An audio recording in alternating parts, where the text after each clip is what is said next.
He used to be my errand boy in my first year of high school. My old classmate Jake introduced me as such at a mixer I attended after graduating from high school. Sighing, I stood there as he recanted this as if it were some heroic tale. He then insisted we go to the after party, but when I refused, he grabbed my arm forcefully, saying, "Come on, I'm inviting you." Just at that moment, a man with prominent tattoos got out of a luxury car and confronted Jake. "Hey, kid, what do you think you're doing to this young man?" After that, Jake found himself in a whole lot of trouble. My name is Tom. I'm a typical introverted high school boy, wearing black-rimmed glasses and often hiding my expressions behind my bangs. I grew up in a household that was well known locally for being quite peculiar. In fact, I was raised in the kind of home where other kids were told, "You shouldn't play with him." As a result, I didn't have any friends during my elementary and middle school years. The reason for this stemmed from my father and our family home.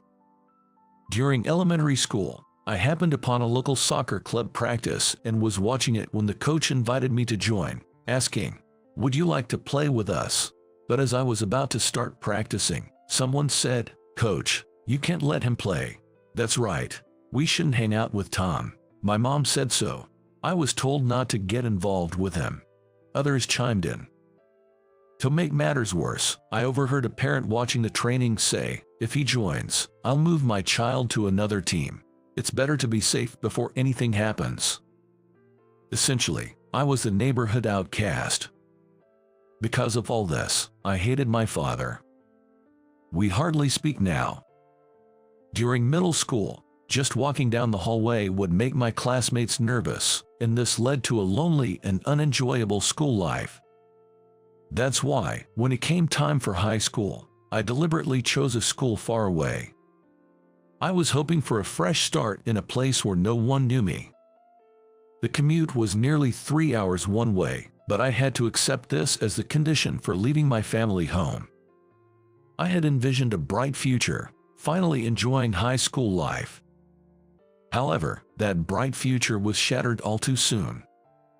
After the entrance ceremony, I immediately fell and missed school. When I was finally able to return, about a week later, I found that cliques had already formed in my class. Moreover, most students at this high school had come from nearby middle schools, leaving me isolated as the newcomer who had missed the initial bonding. My dream of a bright high school life had crumbled to dust. Crushed, I resolved to just keep to myself and not dream any bigger. Being alone was nothing new to me. I just had to endure these 3 years quietly. I thought that as long as I kept a low profile, I wouldn't stand out, especially since I had always been introverted. But I soon faced two major issues. The first was that Maria, a girl who had also graduated from the same middle school and lived in my neighborhood, ended up in the same class, seated right next to me. While Maria and I had never been in the same class in middle school, she surely knew about my infamous family. I lived in fear of her revealing this to our classmates someday. Interestingly, the high school had a unique designer course, starting from the second year, similar to choosing between arts and sciences. This course has produced several famous designers in the past, and it is said that many students come to the school for this reason. Maria had apparently enrolled for the designer course at this school, and they happened to be in the same class and seated next to each other in the first year. After the entrance ceremony and class introductions, I nervously spoke to Maria, who was sitting beside me. "Maria, Tom, we went to the same middle school, right?" she said with a smile, looking lovely. But it was clear she knew we had shared the same school. You probably know about my family, but here, could you?" "Oh, of course, I won't say a word," she interrupted. "What?" I was taken aback by Maria's nonchalant response. Maria said reassuringly, "There's no need to tell anyone. Don't worry, I can keep a secret." She nodded confidently. Since then, Maria had been kind to me. We weren't exactly close, but we did chat occasionally. By the way, Maria was boarding near the high school. To be honest, this made me a bit envious. And then there was another problem. That was, "Hey Tom, go buy me a soda," demanded my classmate, Jake. Jake was quite the charmer, good-looking, academically gifted, and athletic. He was top of the social ladder in our class and even in our grade. I found myself running errands for him. I didn't know why, but one day he just started ordering me around. Thinking it was just a one-time thing, I complied, but that only encouraged him. He kept making these demands, and when I finally refused, he punched me in the stomach, saying, "You better listen to me." I was more shocked than hurt, as anyone who knew my family background would never dare treat me that way. "Just go and buy it," he insisted. I decided it was easier to just go along with it to avoid further trouble. Honestly, being an errand boy wasn't a big deal for me. I didn't want to stand out. I thought, if I stand out, people might find out about my family. But the problem is that I'm still slightly annoyed at being used as an errand boy. However, both of these problems were resolved by the end of my first year. In our second year, I chose the art stream. Maria went for the designer course, and Jake chose science, so we weren't in the same class anymore. Maria never revealed my family's background, and I kept to myself in the art stream, graduating from high school without much interaction with others. I didn't want to take over my family's business and was keen on leaving home, so I decided to get a job right after high school. I loved reading. I also had interest in the publishing and printing industry, so I joined a printing company. I moved out as soon as I graduated from high school and have been living alone ever since. 5 years after graduating, I was still working at the same printing company. One day, my co-worker Zach suddenly asked, "Tom, can you go to a mixer in my place?" "Excuse me." I let out an unusual voice and was surprised by my own reaction. "Actually, there's a mixer this weekend, but my girlfriend found out, and now I can go." "Zach, going to a mixer when you have a girlfriend is not cool," I remarked. It was just a moment of weakness. I mean, I heard the ladies that are coming have great jobs and seem to be successful, and I kind of wanted to get to know them, he explained. "Is that so?" I was amazed at his mindset despite having a girlfriend. Well, I've never had a girlfriend, so I couldn't relate to his feelings. Then Zach glanced at me and pleaded, "Please, go in my place." "No way, that's impossible." This party was actually arranged for one of the guys because he wanted to meet a certain lady there. So I was just going to be there to make up the numbers. "All you have to do is just show up, please." Dak and I were about the same age, so it seemed like his request included that factor too. Despite my refusals, Zach was persistent. Eventually, I gave in and agreed to go to the mixer as a filler. The party was, oddly enough, at a restaurant in my hometown. I wondered why it had to be there, but having agreed to it, I felt a strange sense of obligation to attend. Then I remembered a recent message from my mom, saying she wasn't feeling well and asking me to visit home. I still dislike my family home, so I rarely went back since I started living alone. Well, since I'm going to be near home for the party, I might as well stop by afterward. Thinking this, I decided to inform someone about it. On the day of the mixer, I went to the meeting place Zach told me about, and to my surprise, there was Jake.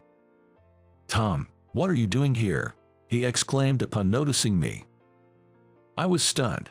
Zach had mentioned the organizer was a guy named Jake, but I never expected it to be my old classmate Jake. "I'm here in place of Zach." "What? You're Zach's replacement?" he said, clearly surprised. "Dak is my senior at work. He asked me to fill in for him today," I explained. Jake muttered something under his breath, but I decided not to pay it any mind. Then, Jake suddenly told me, "Hey Tom, you know, I went through a lot of trouble to set up this party because I wanted to invite Maria. I've had my eye on her since high school, so don't mess it up for me." Apparently, Jake had been interested in Maria since our high school days. He had finally managed to get her to this mixer after much effort. His persistence was quite something. Just because you were in the same middle school doesn't mean you can get cozy with Maria. I haven't forgotten you two used to talk. Don't get in my way, he warned, although my interactions with her in freshman year weren't as close as he implied. Just occasional chats. Besides Jake and me, another participant, Chris, seemed to be a friend of Jake's. However, Chris was just there to make up the numbers, getting paid separately by Jake on top of his share of the costs. It was clear that Jake had put a lot of effort into this party. When we arrived at the venue, Maria and two other ladies were already there. Jake approached them, saying, "Sorry to keep you waiting." Then, Maria and I made eye contact. "Tom, it's been a while," she said. "Yeah, it has," I replied, my heart racing a bit. Maria had become even more beautiful over the past 5 years. She used to be more of the cute type in high school, but now she had matured into a stunning beauty. As soon as we entered the restaurant, everyone took their seats. The mixer began 3 ladies and 3 guys. We all raised our glasses for a toast and introduced ourselves. Right away, Jake pointed at me and said, "This guy, back in our freshman year of high school, he was like my errand boy," bragging about it as if it were some sort of achievement. "He still looks the same as back then, still the introvert," he added. "Yeah, he really does have that introvert look." The other 2 ladies besides Maria giggled as they seemed to mock me. Well, I was indeed an introvert in high school and still continued my style of black-rimmed glasses and bangs. My clothes weren't anything special either. In contrast, Jake was dressed quite elaborately, even wearing a gold necklace. He introduced himself as a university graduate preparing to start a business, but Chris quietly told me that he was actually still in university due to insufficient grades. Maria was working as a designer, and the other 2 girls worked at an apparel store. As Jake had claimed he was targeting Maria, he kept glancing her way while boasting about his heroic deeds. However, Maria herself didn't seem to be enjoying it at all, just sipping her juice throughout. You could tell she wasn't having fun just by the atmosphere. Jake kept making fun of me, and before we knew it, the 2-hour course meal was over, and we left the restaurant. My first mixer, but ironically, it wasn't fun at all. While Jake and the others were getting excited saying, "Let's have an after party," I thought it was enough to have attended the main event. I should visit my mom's place now. With that thought, I started to leave. Suddenly, Jake called out, "Hey, errand boy Tom, we're going to have an after party." To which I replied, "I can't go. I have something else to do." "What? There's nothing more important than an invitation from me," he retorted, grabbing my arm tightly. "Maria said she'll go if you come. Just come along," he insisted. I wondered why Maria would say something like that, but I had an important task to check on my mom. "I'm sorry, but I really have an unmissable task," I was about to explain. But suddenly a very deep voice interrupted us saying, "Hey kid." Turning towards the voice, I saw a group of about 5 intimidating-looking men. All dressed in black suits, one with a bald head and tattoos showing from under his clothing, another with a scar on his cheek and black sunglasses. "Let go of that man's arm," the leader with the scar demanded. Jake immediately turned pale and hastily let go of my arm. He stammered. "You little brat, don't get too cocky." Then, all 5 men turned to me and said, "Young master, we have come to pick you up." "I didn't need so many of you to come, but thank you for coming," I responded. "Hearing that the young master is here, we will come no matter where he is," they replied. "Young master," Jake sat down on the spot, his legs giving out. It's no surprise Jake reacted this way. As they called me, I am the young master. My family runs the mafia group Williams, and the group was famous in my hometown. My father is the current leader of the Williams. As his son, I am known as the Young Master, a title well known locally since my birth, as my father was already the leader by then. By the time I was born, my father was already the leader, so my position was well known in my hometown. Thanks to this, I was avoided in elementary and junior high school as the son of a mafia family, and I could not make friends. That's why I chose a high school where no one knew about me. Seeing Jake's reaction, I realized once again that choosing a distant high school was the right decision. Hey kid, the young master said he's not going, so don't try to force him. Besides, he has important matters to attend to right now. Don't get in his way. Justin, a notorious tough guy of the group known for his bald head and black suit, shouted at Jake, who was still on the ground, trembling like a leaf. Looking around, I saw that a crowd had gathered, and the two girls and Chris, who had come to the party, were gone, apparently having slipped away amidst the commotion. Shall we depart, young master? Yes, let's go, I agreed. I was following the group's head, Ken, to the car. A typical black luxury vehicle. Then, turning to Maria, I said, "Would you like a ride, Maria? We can drop you off if you'd like." "Really? That would be great, thank you," she replied. I hadn't realized it, but Maria had been there the whole time during the commotion. "You were here, Maria. How could you not notice, Tom? I've been here the whole time. I thought you might have run away, considering these mafia guys showed up." "I'm used to it, don't worry. Everyone from the Williams has always been kind to me." It seemed Maria wasn't afraid of mafia at all.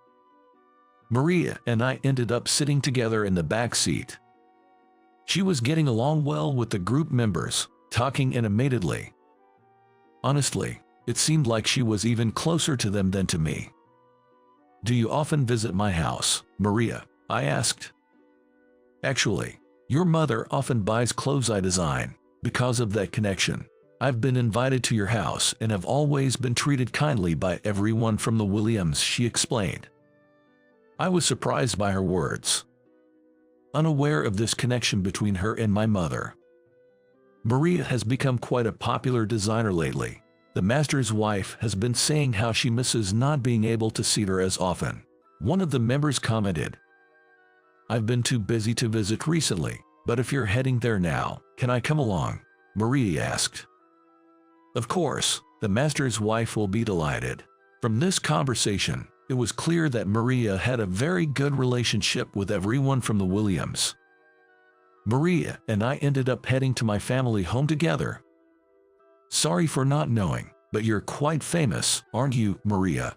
"Well, it's normal for guys not to know. I've only started to get more recognition recently. Tom, have you heard of the girl group called Ice Girls?" "Of course, I know them. They're really popular right now. My company has printed some of their photo books." Ice Girls is arguably the most popular female band in the country. I think everyone young knows about them. All the members are, of course, cute, so their photo books are guaranteed to be a huge hit. They even release a group photo book annually. Actually, my company has been printing their photo books, which has significantly contributed to our sales, and I've been quietly supporting them. The clothes the members wear in those photo books, I designed them, Maria revealed. What? I was astonished. Maria just smiled. I also designed their uniforms, and I recently started my own brand called Remake. I've even been selected to showcase my designs at next year's Paris collection. Of course, it will all be my designs, she added. That's amazing. I was genuinely impressed. It felt like a story from a book, creating her own brand and going to the Paris collection. Maria, you're really making your dreams come true. That's incredible. I'm just doing what I want to do, she said modestly. Doing what you want to do. You chose your current job too, right, Tom? Because you like books, you joined a printing company. Yeah, that's right. I went into printing because I love books. So you're doing what you want to do, because if you hadn't, you would be in line to be the next head of the Williams, wouldn't you? Maria was right. I would be the next head of the Williams. But I'm not that strong in fights, and I didn't want to be the next master, so I'm doing the job I'm doing now. For some reason, Maria complimented me on that as well, saying, I think it's cool that you have a path for the future, and you're going your own way instead of choosing the one prepared. And sticking to your introverted style even at work, that's impressive, she said with a laugh. I blurted out, how do you know that? Indeed, I had maintained the same style since high school. I haven't seen Maria in about 5 years, so how does she know I work in this form? Actually, I visited your printing company a while ago to say thanks, Maria said. Really? I was surprised. I always appreciate the work your company does, so I thought I'd drop by. Print quality really varies between companies, and I think yours does the best job, she explained. I guess so, I replied, a bit overwhelmed. When I was there, I saw you working hard. Seeing you so dedicated was really cool, she added. My face turned red instantly. I wasn't used to such straightforward compliments. Young master, your face is all red. That's great. It's like something out of a youth drama. Maria, why don't you date the young master? If Maria became your girlfriend, even the master and his wife would be happy. The others teased, so I decided I'd have to talk to those guys later. It turned out my mom's poor health was just indigestion from overeating, so I left home soon after. Months later, Maria and I exchanged contact information and kept in touch. Then she confessed, I like you for being true to myself. By that time, I was deeply attracted to Maria, who was always enthusiastic and positive, even in the face of failure. After her confession, we officially started dating. Maria was usually all smiles, but one day she looked upset. What's wrong? I asked. Well, I've been getting persistent messages from Jake, she confessed. When I asked her for more details, she said that ever since that mixer, she had been receiving daily messages saying, I'm falling for you, I want you to go out with me, and so on. This seemed to continue even after she told him I like someone else. However, he never gives up and sends her text messages, saying I can definitely make you happier than any other guy. He also calls sometimes and says the same things over the phone, so she has been ignoring everything lately. I wonder how long this will go on, said Maria with a disgusted look on her face. I wanted to do something about Jake bothering Maria.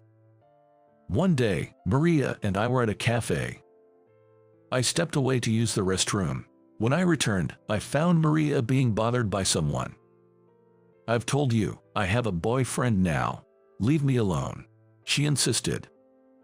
But I'm better for you than he is. Come on, go out with me. I've liked you since high school. The man persisted. It was Jake who was bothering Maria. I was shocked to see him there. But I'm happier with my boyfriend than I could ever be with you, Maria responded firmly.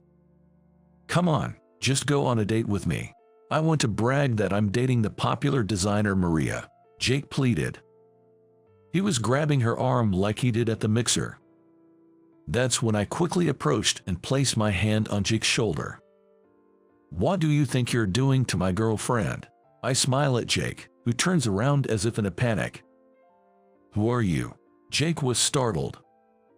It might be hard to recognize me, but I'm Tom, I revealed. What? That introvert Tom? That can't be. Jake was in disbelief. Maria styled me. Looks good, doesn't it? I said, referring to my new look. Maria had been styling me ever since we started dating. Her expertise as a designer had transformed my appearance, earning praise even at work. I also changed my hairstyle and started wearing contact lenses. As Maria has insisted, it suits you better. Lately, I'd even been scouted by talent agencies while walking down the street. Just so you know, Maria and I are dating. If you keep bothering her, I might have to call my family again, I warned him. Remembering the previous incident, Jake turned pale and ran off, shouting, No, I don't want any of that. Tom, "Thank you, you were so cool," Maria exclaimed. "Well, I did rely on my family in the end," I admitted. "It's enough. I don't think he'll bother me anymore." I laughed at the sight of Maria's happy and excited appearance. After that, Jake, perhaps out of frustration or spite, got involved with several women. This included a married woman, which led to a complicated mess. He faced an enormous amount of alimony and, in a desperate attempt to pay it off, borrowed money from loan sharks, only to be burdened with astronomical interest. He was forced to drop out of university and now works tirelessly from dawn to dusk, as Maria learned through the grapevine. Apparently, he had been using others as errand boys in university too, but when he needed help, no one was willing to lend a hand. Maria and I continued our relationship and are planning to get married next month. After seeing Maria bothered by Jake, I became determined to protect her. Ken took over as the leader of the Williams, and I am still working at the printing company. My parents wanted me to take over, but I said, "I don't want to take over. I will decide how to live my life by myself." They said, "That's fine, if that's what you want." Maria supported my decision, saying, "You should do what you want to do." I know that a predetermined future might seem easier, but it could lead to regret later. Rather than living with regret, I believe it's better to follow your own path, even if it goes against what others expect. After all, it's up to me to decide my life. There may be many challenges ahead, but I choose to pursue what I truly want, rather than making choices I might regret later.